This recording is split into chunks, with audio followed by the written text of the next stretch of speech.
अस्सलाम वालेकुम नाज़रीन, मैं हूं मोहम्मद महबूब खान। 7 एज न्यूज़ में आपका खैर मकदम है।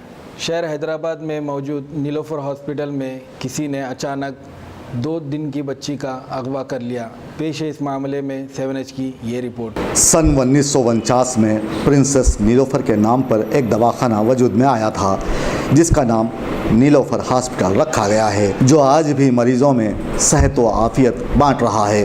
ख़ास तौर पर यहाँ बच्चों का इलाज किया जाता है, जहाँ दूर दूर से अवाम आते हैं और अपना इलाज करवाते हैं। लेकिन इन दिनों यहाँ का अमला इतना गैर जिम्मेदार हो गया है कि दिन के उजाले में नौमौलूद बच्चे अगवा हो जाते हैं। अपने स्क्रीन पर एक गरीब खातून और शख्स को आप देख रहे हैं। इनकी 2 दिनों की लड़की को इस दवाखाने से किसी ने अगवा कर लिया है। उनकी आह व बका सुनकर दवाखाने का अमला कहीं दुबक कर बैठ गया है।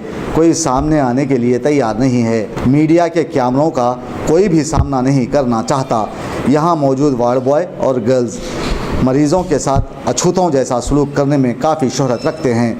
दरअसल इस बच्ची को पेटला बुरुज दवाखाने से नीलोफर हॉस्पिटल मुंतकिल कर दिया गया था ताकि बच्चे की सही तौर पर निगहदाश्त हो सके और निमोनिया से उसे बचाया जा सके। लेकिन आज सुबह माँ की गोद से किसी ने इस बच्ची का अगवा कर लिया। जब ये खबर आम हुई तो लोग दवाखाने के रूबरू जमा होते गए और बच्ची के वालिदैन ने दवाखाने के रूबरू एहतजाज भी किया। पुलिस ने मदाखलत करते हुए उन्हें मुंतशिर कर दिया।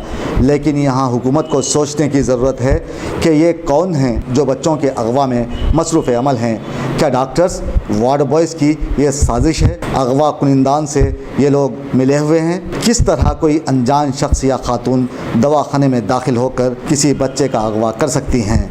इस जानिब हुकूमत को ध्यान देने की शदीद ज़रूरत है।